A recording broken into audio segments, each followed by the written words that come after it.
చేయనిది చెప్పజాలను చేయన్ దాచుటయునైన చేసిన దానిని.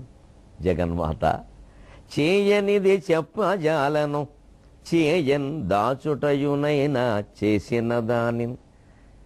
ఈయది విశుద్ధ చిత్తమా మాయని అవివేక గుణమా. ఈయది విశుద్ధ చిత్తమా మాయని అవివేక గుణమా. మాతా చెప్పుమా మాయని అవివేక గుణమా. మాతా చెప్పుమా.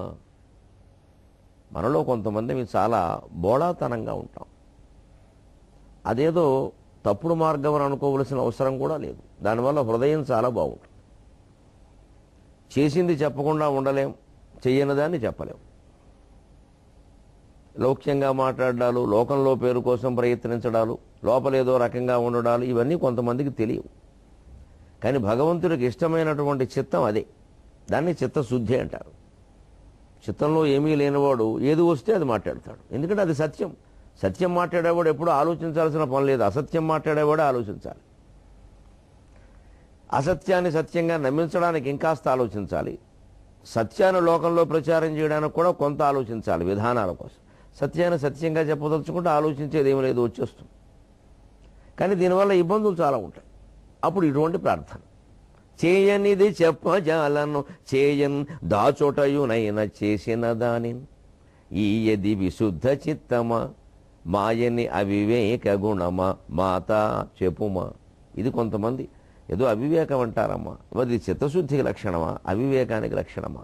ఏమిటిది? నీలాంటి వాళ్ళు చెప్పాలి, లోకం ఎలా చెబుతుంది అని. ఆ భావాలని ఆ మాయకత్వాన్నో ఏదో దేనైనా భగవంతుడికి సమర్పణ చేస్తే అన్ని భావాలు భగవంతుడికి సమర్పణ చేసినవన్నీ పవిత్రం అయిపోతాయి. కాబట్టి సముద్రంలో కలిసిన నదులుండి సాగరంగానే రూపొందినట్టుగా అన్నీ బాగానే ఉంటాయి, జీవితము బాగానే ఉంటుంది, నిశ్చింతగా ఉంటుంది. ఆ విశుద్ధ చిత్తమే చాలా గొప్పదని ఆవిడ రుజువు చేస్తుంది. ఏబిఎన్ ఆంధ్రజ్యోతి ప్రేక్షక మహాశయులందరికీ నవజీవన వేదం అనే కార్యక్రమంలో 400వ భాగానికి స్వాగతం. మొత్తం నవజీవన వేదంలో ఇది 400వ భాగం. ప్రత్యేకించి సుందరకాండ ప్రారంభించిన తర్వాత నవజీవన వేదం రెండవ సంపుటిలో ఇది 100వ భాగం. శతమానం భవతి శతాయుః పురుషస్యేంద్రియ ఆయుష్యేవేంద్రియే ప్రతిష్టతి. ఆశీర్వచనంలో కూడా ఎంత గొప్పతనం ఉందంటే 100వ భాగం, రెండవ సంపుటిలో 100వ భాగం కాబట్టి మనం ఒక్క మాట చెప్పుకోవలసింది. పూర్వం ఆయుర్దాయాన్ని 100ల్లో కొలిచేవారు, ఇప్పుడు 10ల్లో కొలుస్తున్నారు, ఏళ్లలో కొలుస్తున్నారు. అన్ని వేల ఏళ్ళు బతికా, వేల ఏళ్ళు బతికినప్పుడు 100ల్లోనే కొలుస్తారు. లక్షల ఏళ్ళు బతికితే వేలల్లో కొలుస్తారు. లెక్క తేలద్దు మరి. శతేంద్రియములు 100 ఇంద్రియములు ఉండి అన్ని రకాల భోగాలు అనుభవించడానికి వీలైనంత ఆయుర్దాయం, లేకపోతే అనారోగ్యంతో ఉంటే ఆయుర్దాయం ఎందుకు? శతేంద్రియ ఆయుష్యవ ఇంద్రియే ప్రతిష్టతి. శతాయు 100 ఏళ్ళు ఏమిటి అంటే 100 ఇంద్రియాలు కలిగి అన్ని భోగాలు అనుభవించగలిగినటువంటి ఆయుర్దాయం ఉంటే ఎలాంటిదో అటువంటి ఆయుర్దాయాన్ని నువ్వు పొంది హాయిగా ఆయురారోగ్య భోగ భాగ్య అష్టైశ్వర్యములు అనుభవించవయ్యా అని. శతమానం భవతి శతతమ భాగం సందర్భంగా అందరికీ అభినందనలు అందజేస్తూ ఈవేళ ప్రత్యేకంగా రేపటితో మనకి గణపతి నవరాత్రులు ముగుస్తూ ఉన్నాయి. ఈవేళ అప్పుడే 8వ రోజు. అందుకని ఈ భాగాన్ని ప్రత్యేకంగా 100వ భాగంగా ప్రత్యేకమైన బహుమతిగా శతదినోత్సవ భాగంగా గణపతి ప్రార్థనలలో ఉండేటువంటి చమత్కారాలని, అందులోనూ మన జీవన సారస్యాలని దర్శించే ప్రయత్నం చేద్దాం. ఎంతోమంది కవులు తమ కావ్యాల ప్రారంభంలోనే గణపతిని స్తుతించారు. అసలు గణపతి స్తోత్రం లేకుండా కావ్యం ప్రారంభం కాలేదు అన్న ఆశ్చర్యం లేదు. కానీ ఆ స్తోత్రాలు, ఆ పద్యాలు, తెలుగు పద్యాలు ముఖ్యంగా మనం చూడబోయేవి అవే. ఎందుకు మనం నేర్చుకోవాలి, ఎందుకు మనం చదవాలి అంటే మనస్సుకు కావలసినటువంటి వైవిధ్యం అందులో అందుతుంది. వైవిధ్యం ఎందుకంటే మనస్సు దాన్నే కోరుకుంటుంది. మనస్సు ఎప్పుడు ఏకాగ్రంగా ఉండడం చాలా కష్టం, దాని లక్షణం కాదు. అసలు ఏకాగ్రం అయింది అంటే అర్థం కాసేపటికి మనస్సు జారిపోతుంది. ఏకాగ్రం కావడం దాని లక్షణం కాదు, లోకాగ్రం కావడం దాని లక్షణం. లోకం అంటేనే మనస్సు. గిరిజామతి ఆత్మాత్వం గిరిజామతి అంటే అర్థం అది. అమ్మవారే ఈ మనస్సు ఉంటే అమ్మవారే ఈ జగత్తు, జగన్మాత జగన్మాయ. అంచేత చలించే లక్షణం కలిగినటువంటి జగత్తు నిశ్చలంగా ఎలా ఉంటుందండి? జగత్తు చలిస్తూ ఉంటుంది. జగద్ ఆధారమైనటువంటి పరమాత్మ చలించడు. రైలు విపరీతమైన వేగంతో వెడుతూ ఉంటుంది, చలిస్తుంది. రైలుకి ఆ వేగానికి ఆధారమైన పట్టా చలించదు. పట్టా చలిస్తే జీవితాలే చలిస్తాయి. అంచేత రైలు పట్టా అర్థమైతే జగత్తు జగన్నాథుడు అర్థమవుతారు. రైలు మన దేశంలో 100 మైళ్ళైనా అదే ఇంకో ఇతర దేశాల్లో 350 400 మైళ్ళైనా ఎంత వేగంతో చలించినా నిశ్చలమైన పట్టాయే దానికి ఆధారం కదా. అలాగే జగత్తు ఎంత వేగంగా తిరుగుతూ ఉన్నా నిశ్చలమైనటువంటి జగన్నాథుడే దానికి ఆధారం. దేవుడు ఉన్నాడు అనడానికి ఎంతకంటే రుజువు ఒక్కల్లా తెలిసిపోతుంది. నిశ్చలతత్వం లేకుండా సాధ్యం కాదు. ఆ నిశ్చలతత్వం తెలవడమే జీవన్ముక్తి. నిశ్చలతత్వే జీవన్ముక్తి. అంచేత మనస్సు చంచలం. మనస్సు ఉన్నంతకాలం ఈ జగత్తు ఉంటుంది. ఆ మనస్సే అర్థం. మనస్సులో ప్రతిబింబించినటువంటి పరమాత్మే జీవాత్మ. ప్రతిబింబం జీవాత్మ, అసలు బింబం పరమాత్మ, మధ్యలో ఉన్నది మనస్సు. అది వ్యక్తిగతంగా మనస్సు, మొత్తం అందరికీ సమిష్టిగతంగా మాయ. అంతకంటే ఈ మనస్సు మాయే. మాయల దెయ్యానివే మనస అని పాటే ఉందిగా. ఆ మనస్సుకి చెలుస్తుంది కాబట్టి దానికి వైవిధ్యం కావాలి. ఆ వైవిధ్యం కావ్యాల్లో అందుతుంది. మంత్రంలో కానీ పూజలో కానీ అందుతుందో లేదో మనం చెప్పలేం. వైవిధ్యం. నీ మనసు ఎన్ని రకాలు తిరుగుతుందో తిరగని వినాయకుడిని కూడా తిప్పుదాం. గౌరవానికి భంగం కలగకుండా ఉంటే చాలు కదండి. వినాయకుడిని ఇన్ని పందిళ్ళు వేయచ్చు, ఇన్ని చోట్ల పెట్టచ్చు, ఎక్కడైనా పెట్టచ్చు, ఎవరైనా చేయొచ్చు. చివరిలో నిమజ్జనం చేయండి అని ఎందుకు చెప్పారు? మనకు సాధారణంగా విగ్రహ ప్రతిష్ఠ అంటే 7 రోజులు గొప్ప తంత్రం. అదంతా సామాన్యమైన విషయం. ఆగమశాస్త్రం తెలిసి ఉండాలి. సామాన్యమైన విషయం అది అప్రతిష్ఠ అయిపోతుంది, ప్రతిష్ఠ కాదు. మరి వినాయక విగ్రహానికి అది లేదే, ఎందుకు పెట్టారు? ఇలా కూడా కొన్ని ఆరాధనా విధానాలు ఉంటాయి. 9 రోజులు మీకోసం మీరు బొమ్మ తయారు చేసుకోండి, ఆ బొమ్మను నిమజ్జనం చేసి. ఎందుకంటే ఇన్ని రకాలు చేశాక దాన్ని అలా ఉంచకూడదు. మట్టి బొమ్మ చేస్తే మళ్ళీ ఏదో మరి శిలా విగ్రహాలు, రాతి విగ్రహాలు అవి వేరు. అవన్నీ నిమజ్జనాలు చేయకూడదు. మట్టి బొమ్మే చేయాలి, మట్టి బొమ్మే నిమజ్జనం చేయాలి. అది కూడా 9 అంగుళాలు దాటకూడదు. 9 అంగుళాలు ఏమిటి, 9 అడుగులు ఏమిటి, 90 అడుగులు చేస్తుంటే వేలం వేరంటే ఇదే.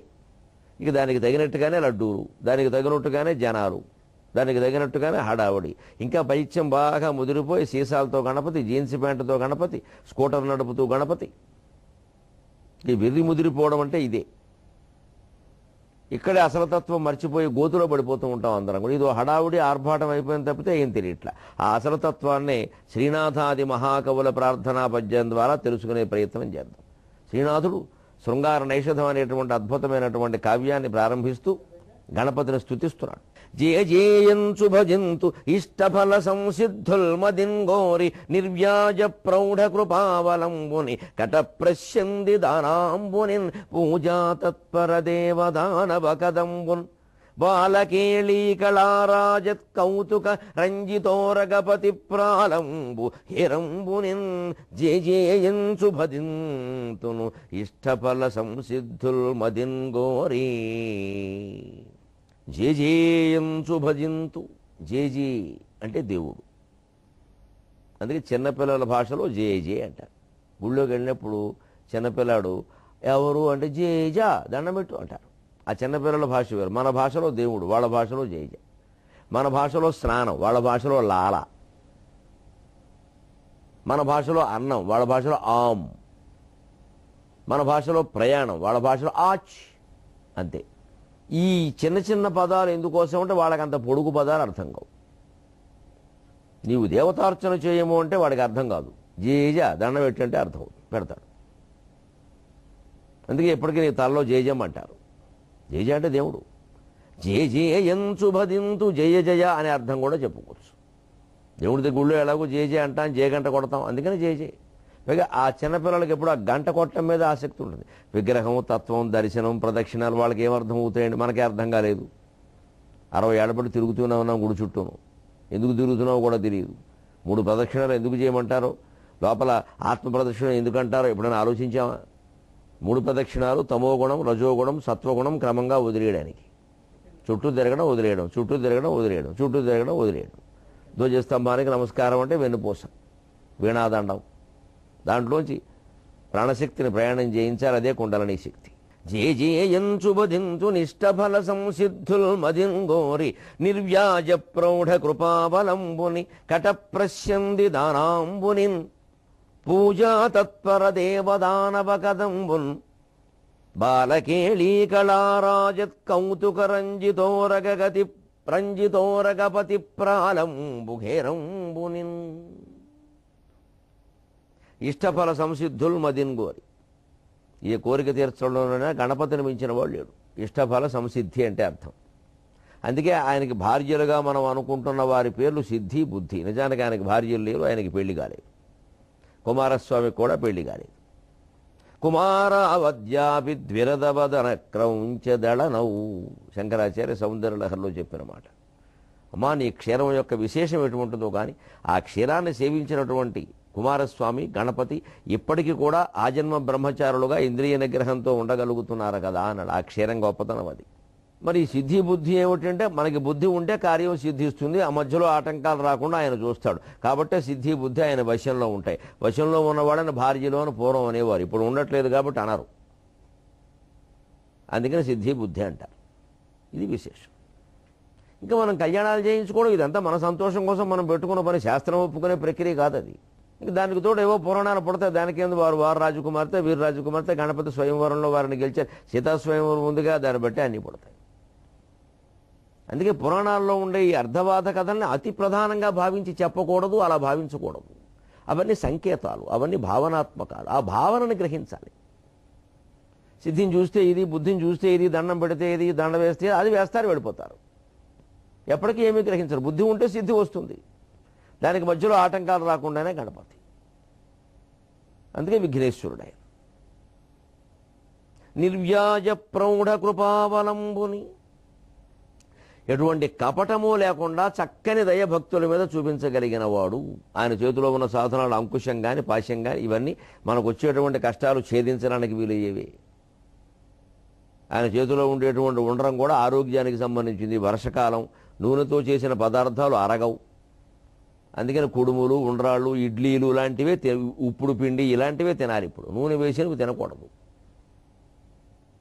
ఈ శ్రావణ మాసం, భాద్రపద మాసం అంతా, మళ్ళీ కార్తీక మాసం వచ్చే వరకు, కార్తీక మాసంతో వానలు సరి, కర్ణుడితో భారతం సరి. కర్ణుడు పోయిన తర్వాత భారతంలో ఆసక్తి దుర్యోధనుడికే లేదు యుద్ధం మీద, మనకెందుకు ఉంటుంది? అలాగే కార్తీక మాసం వచ్చింది, వానలు సరి, ఇక వానలు కొరవవు. అంచేత కార్తీక మాసం వచ్చే వరకు మనం శ్రావణం, భాద్రపదం, ఆశ్వీజం 3 మాసాలు కూడా ఈ ఉండ్రాళ్ళు అనేది అప్పుడప్పుడు తరచుగా చేసుకోవాలి. లేదా ఇడ్లీలు, కుడుములు ఆవిరి మీద ఉడికించినవి, నూనె లేకుండా. ఎందుకంటే ఈ వర్షకాలంలో జఠరాగ్రం అందంగా ఉంటుంది. ఆరోగ్యం తింటే ఆరోగ్యం బాగుండదు, అరగదు. అంచేత ఆరోగ్యం బాగుంటేనే కదా పనులు నిరాటంకంగా జరిగేది. అందుకే ఆయన చేతిలో ఉండరం. అంకుశం, మత్త గజాన్ని పొడవడానికి కూడా అంకుశం ఉపయోగిస్తుంది. ఎంత మత్త గజం, అది ఎంత లావుని అంత ఎత్తు ఉంటుంది, భయపడక్కల్లా. దానికి అంకుశం చాలా చిన్నది. అంత ఏనుగుంది కదా అని అంత ఆయుధం అక్కర్లేదు.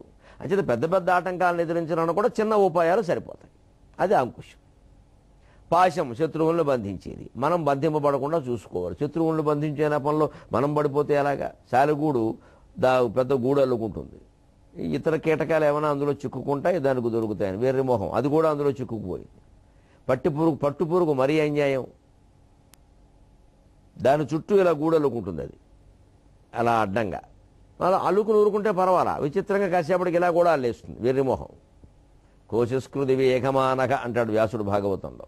పట్టుపురుగులాగే ఉన్నాం మనం కూడా. ఇటు అల్లుకుంటే పర్వాలా, ఇటో వెళ్ళొచ్చు బయటికి, ఇటు కూడా అల్లేసుకుంది, ఇక అందులో కూర్చుంది అన్నాడు. అంతే. మనం అలాగే సంసారం, జీవితం, ఉద్యోగం, బంధం, డబ్బులు, పిల్లలు, కోరికలు ఇవన్నీ ఈ దారం చుట్టూ అల్లుకున్నాం. ఇంకా బయటికి వెళ్ళడానికి లేదు ఇక్కడ. ఇదే అలా అల్లుకోవద్దని చెప్తున్నాం. మనం ఎంత అల్లుకున్నా బయటికి వెళ్ళడానికి దారి ఉండాలి కదా. ఇల్లు కట్టామండి, పెద్ద మేడ కట్టామండి, బయటికి దొడ్లోకి వెళ్ళడానికి, వీధిలోకి వెళ్ళడానికి దారి లేకుండా కట్టుకుంటాం. జీవితమేనా అంతే. ఈ బంధాలు మొత్తం కప్పేసుకుంటే దారి ఎక్కడ ఉంటుంది? ఇగో వీటిని అలా కప్పుకోవద్దని చెప్పడమే పాశం. ఎంత ఆటంకమైనా ఎదిరించడానికే అంకుశం. ఆరోగ్యానికి ఉండ్రం, అనుగ్రహానికి హస్తం. ఇంకేం కావాలి? ఇది గణపతి రూపం. అంచేత రూపం ఎలాగే ఉండాలి. కానీ నేను జీన్స్ ప్యాంటు తొడుకుతా, స్కూటర్ మీద ఎక్కిస్తా, సీసా చేతిలో ఎంత తప్పండి. పైగా ఇంకోటి తెలియక చేస్తున్నారు ఈ పనులు యువతరం. శాస్త్రాల్లో చాలా స్పష్టంగా ఉన్న విషయం, లలితా సహస్రం వ్యాఖ్యానాల్లోనూ, ఇతరత్ర ఖడ్గమాల వ్యాఖ్యానంలోనూ వీటిలో ఉంటుంది చాలా స్పష్టంగా. దేవతా విగ్రహాలను ఇష్టం వచ్చినట్టుగా తయారు చేస్తే దారుణమైన కీడు జరుగుతుంది. దారుణమైన కీడు. నాకేం మొహమాటం లేదు చెప్పడానికి. జీవితాలు నాశనం అయిపోతాయి. భగవంతుడికి ఇష్టం వచ్చిన వికార రూపాలన్నీ మనం తయారు చేసి వాటికి భక్తి అని పేరు పెట్టకూడదు. జీవితం వికారం అయిపోతుంది. అంత ప్రమాదం అటువంటి విగ్రహాలు తయారు చేయడం.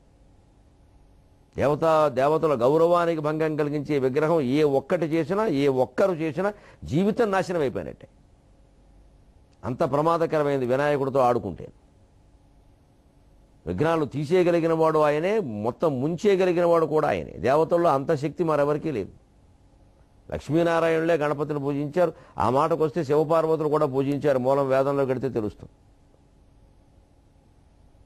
అది నిర్వ్యాజ ప్రౌఢ కృపావలంబునే అన్నాడు శ్రీనాథుని. కాస్త ఆయన కపటం లేని దయ్యే కాదు, కాస్త ప్రౌఢ కృప కూడా కాస్త గట్టిగా ఉంటుంది. దాన్ని బట్టే ఉంటాయి.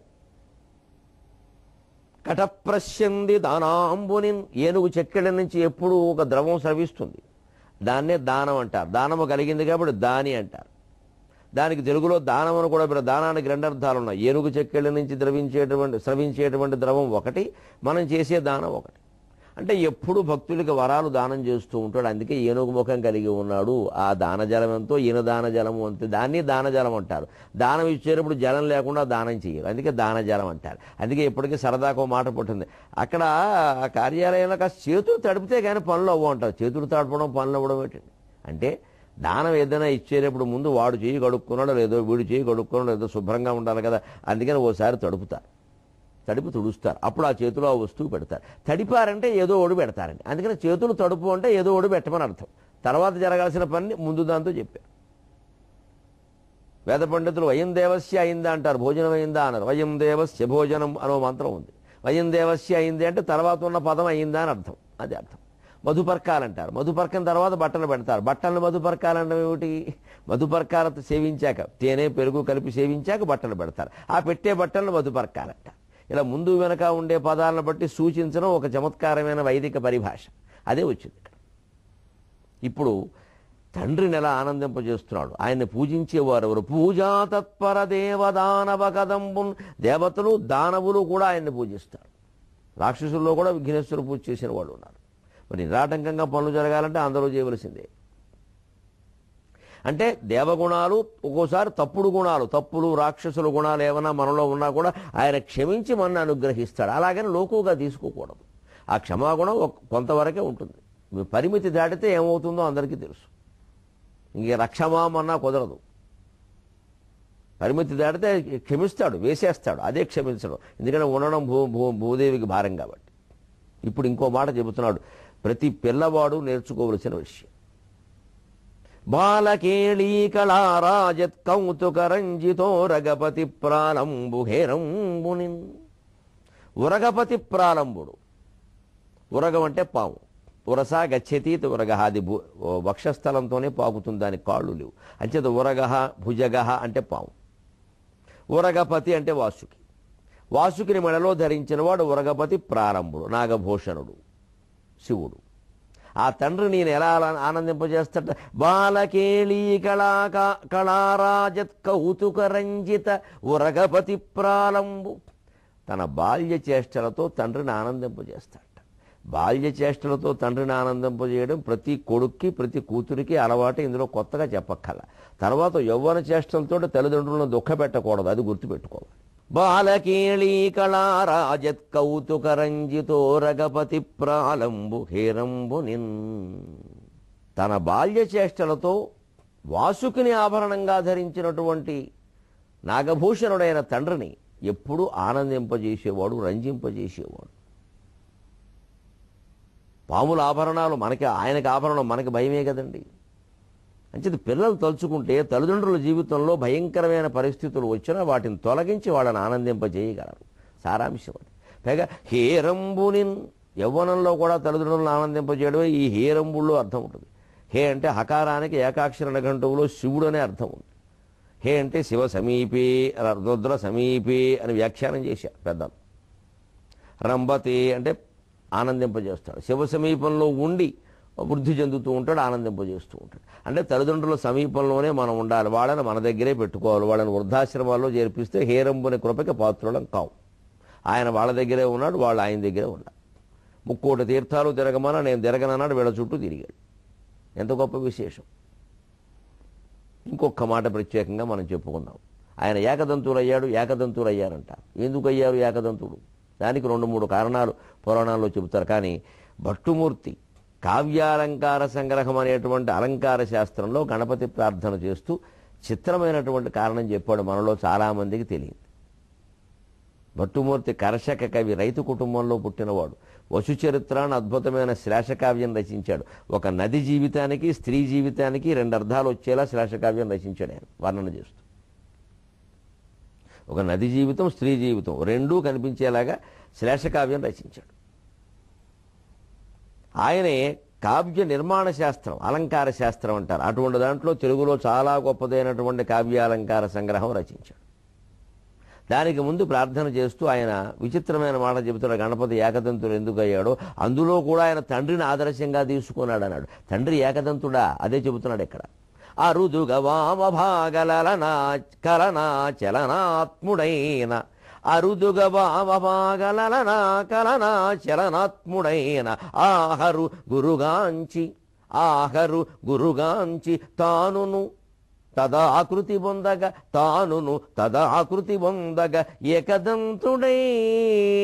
ఏకదంతుడై కరికరిణీ యుగంబును మొగంబున దాల్చి జగంబులేలు, కరికరిణీ యుగంబును మొగంబున దాల్చి జగంబులేలు, ఆంతర కరుణాసనాథు గణనాథు మరుద్గణనాథు గొల్చెదన్, ఆంతర కరుణాసనాథు గణనాథు మరుద్గణనాథు గొల్చెదన్. భట్టుమూర్తికి వస్తుకళ భావకళతో పాటుగా రచనా కళ కూడా బాగా ఉంది. ఊరికే వస్తువులు అందంగా పేర్చితే చాలు దాన్ని వస్తుకళ అంటారు. మొన్న సురభామల్ కిన్నెరకాంతలు అన్న మొల్ల పద్యంలో చూసాం మనం.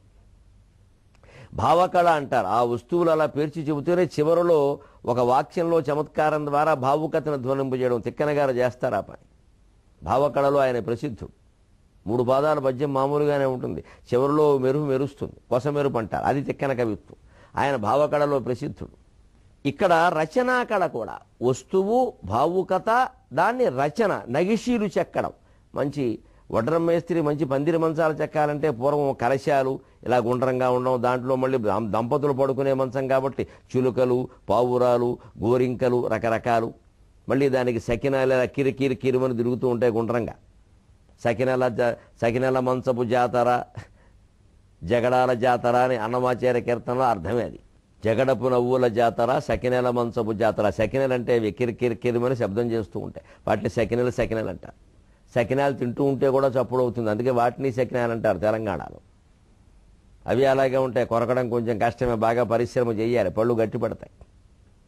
అలాంటి మంచాలు చెక్కేటప్పుడు వడ్రం మేస్త్రి ఇటువంటి జాగ్రత్త తీసుకుంటాడు. రచనా కళ ఉన్న కవి శబ్దాల విషయంలో అటువంటి జాగ్రత్త తీసుకుంటాడు. ఇదే లలనా కలనా చలనాత్ముడైన, యుగంబును మొగంబున దాల్చి జగంబులేలు, అంతర కరుణాసనాథు గణనాథు మరుద్గణనాథు. ఆ అనుప్రాస కవిత్వాన్ని రచనా కళ అంటారు ఒక రకంగా. ఇక భావం చూడండి. అరుదుగా వామభాగ లలనా కలనా చలనాత్ముడైన, లలన అంటే స్త్రీ, ఆకలనా చలనాత్ముడైన. తండ్రిని చూశాట. హరు గురుగంచి, గురు శబ్దానికి తండ్రి అని కూడా అర్థం ఉంది. అందుకని తండ్రిని చూశాట వినాయకుడు. ఆయన అర్ధనారీశ్వరుడు. సగం స్త్రీ సగం పురుషుడు. నాన్నగారి తత్వం ఇదనమాట. మరి మేము వారి అబ్బాయి, ఆ వారి వారసత్వాన్ని పుణుకుపుచ్చుకోవాలంటే మేము కూడా సగం స్త్రీ సగం పురుషుడుగా ఉండాలిగా. కానీ నాకు పెళ్ళే కాలేదు, ఎలా ఉంటాను నేను? అయినా మనసుండిన మార్గం ఉండదా? ఎందుకు ఉండలేను అని ఆలోచించాట. అరుదుగా వామభాగ లలన, ఎడవ భాగమునందు లలలను ఆకలన కలిగి ఉండడం. అచలనాత్ముడైన, అయినా స్థిరంగా ఉండగలగడం. ఎందుకంటే ఆ స్త్రీ చాంచల్యానికి ప్రసిద్ధి, పురుషుడు కాస్త నిశ్చలత్వానికి ప్రసిద్ధి. కాస్త ఇదేదో విపరీతమైన తేడాలు అనుకోకుండా, పురుషుల్లోనూ చంచల స్వభావం కలిగిన వాడు, స్త్రీలలోనూ స్థిర స్వభావం కలిగిన వాడు సాధారణంగా. ఎందుకంటే ప్రకృతి లక్షణం స్త్రీది, ప్రకృతి వెనకాల ఉండే చైతన్య లక్షణం పురుషునిది. అందుకని పురుషుడిని ఎప్పుడూ కాస్త చెట్టుతో స్తంభంతో పోలుస్తారు, స్త్రీని దానికి అల్లుకునే తీగతో పోలుస్తారు. మల్లె తీగ వంటిది మహిళ జీవితం అంటూ. అందుకని మొద్దురాయి వంటిది మహిళ జీవితం అని ఎవరు అనరు. అదో సున్నితం, అది అందంగా భావించాలి, అదేం అవమానం కాదు. స్తంభానికో ఆ చెట్టుకో అల్లుకుంటుంది, అల్లుకోవడమే లక్షణం. అల్లుకోలేనంత లావుగా ఉంటే ఏం అల్లుకుంటాం? నమస్కారం. అలా ఉంటుంది. లలనా చలన అచలనాత్ముడు. అలా స్త్రీ ఉన్నప్పటికీ అచలనంగా స్థిరంగా ఉంటున్నాడు. అలాంటి తండ్రిని చూసి తానును తదాకృతి పొందగా నేను కూడా ఇలాగే ఉండాలి. చిన్నపిల్లలు ఎప్పుడూ నుండి తల్లిదండ్రులని అనుకరిస్తారు. అందుకే మనలో చాలామంది అంటూ ఉంటాం పెద్దవాళ్ళు, ఏమిటో పిల్లలు చెప్పిన మాట వింటలా, చెప్పిన మాట వినరమ్మా, చేసినట్టు చేస్తారు. వాళ్ళు చెప్పినట్టు చెయ్యరు, చేసినట్టు చేస్తారు. వాళ్ళు చెయ్యాలంటే మనం చెయ్యాలి. వాళ్ళు సెల్ ఫోన్ మాట్లాడొద్దు అంటే మనం ఎక్కువ మాట్లాడొద్దు. వాళ్ళు టీవీ ఎక్కువ చూడొద్దు అంటే మనం ఎక్కువ చూడొద్దు. వాళ్ళు బయట ఎక్కువ తిరగద్దు అంటే మనము తిరగద్దు. వాళ్ళు సమయానికి ఇంటికి రావాలంటే మనము రావాలి.